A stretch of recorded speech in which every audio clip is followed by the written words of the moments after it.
Let's talk a little bit about definitions as we begin to think about what can be accomplished through appreciative inquiry. A couple of definitions. Transformation is a radical shift to a new way of being. Again, we live in a moment in time in which God is doing new things in new ways, and we have the opportunity to participate with God in that. The ways we engage in global missions in the future will be far different from the ways that we've engaged in the past, but they will build upon the ways of engagement that have occurred in the past, and will contain within them the seeds of all that has gone before. We also in this process want to open ourselves up to possibilities, to create within our own lives a kind of receptivity to the leadership of the Spirit in what we do. An openness to transforming behaviors, to new processes and strategies, to new structures that might make it a little bit easier for us to accomplish the future that God has in store. A couple of more words that we might talk about are the words appreciate and inquire. This is a process known as appreciative inquiry. What does it mean to appreciate? It means to show gratitude for what is. It means to appreciate in value or increase in value. So what we want to do is to express gratitude for what God has done with us to this point, and then we want to take what God has done with us to this point and continue to increase the value of what we have and what we hold together.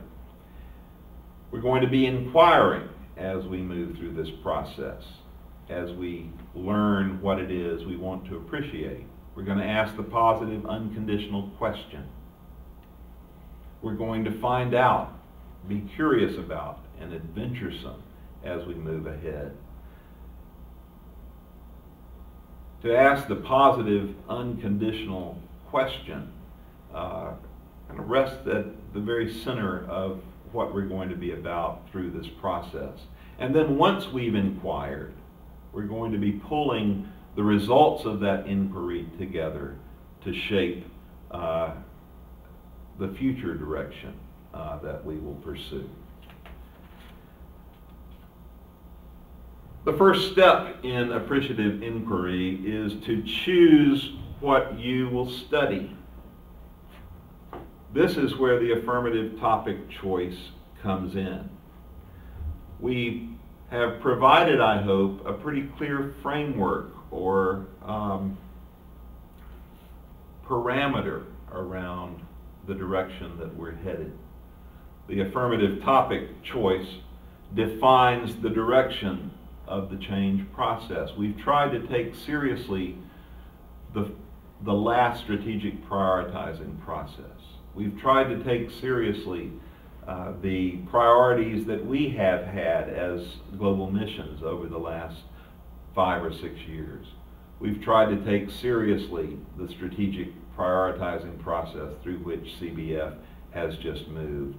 And we have pulled all that together into the affirmative topic choice. I hope you'll review it. I hope you'll even commit it to memory so that it's right there and something that you can easily call to mind as we move through the process. The affirmative topic choice lays the groundwork for all the interviewing and organizational learning that we're going to be doing. It's stated in as bold and affirmative a way as we can possibly think to state it. It hopefully gives you some inspiration as to why you're participating in the process.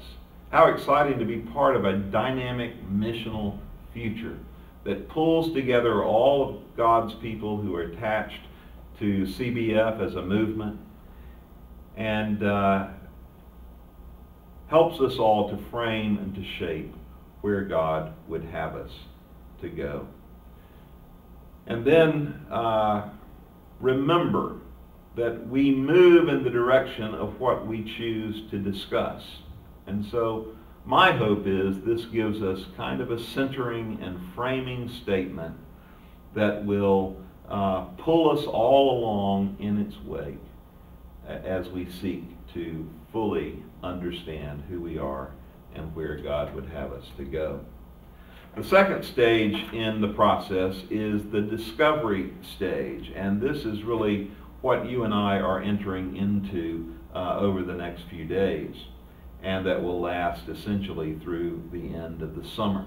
It's the process of discovery, discovering what we're doing well, and at first glance that we may all think we know exactly what that is, but the reality is by pulling together the thoughts and reflections of a couple of hundred people, even beyond our group, we'll be able to get a better sense of how others understand and see and reflect upon who we are and what we're about. In the discovery phase, you ask questions or inquire in an appreciative manner about what is going well in global missions. You seek to focus upon the good things that are happening. The process begins with one-on-one interviews between folks within your organization, and so we'll start within our own group of 30 or so, and we'll interview each other and ask questions. We'll listen to the stories that we tell and weave eventually those stories into a fabric that describes global missions. We will expand the circle to bring another 200 people or so into the conversation. We'll listen to their stories and weave their stories into that fabric or collage. And the hope then is that themes will emerge that express the key strengths of who we are in global missions at the Cooperative Baptist Fellowship. And from the foundation of these stories and positive themes, then we will begin to dream about the future that God has in store for us. What we will be doing then is framing a positive core that rests at the heart of this entire process. That positive core will contain the dominant themes and words that describe global missions at the Cooperative Baptist Fellowship.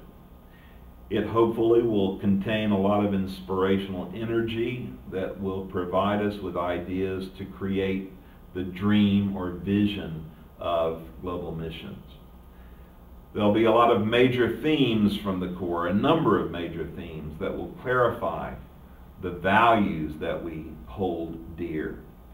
And we will utilize those themes then to create or update the mission of global missions at CBF. And so what we're looking for are very positive and inspiring words that can frame, shape, and make more powerful our focus and the outcomes that we eventually identify. Peter Drucker has said that the task of leadership is to create an alignment of strengths, making our weaknesses irrelevant. You and I are all leaders in this process. We're scattered all over the world, all over the United States. We have different roles in that leadership investment.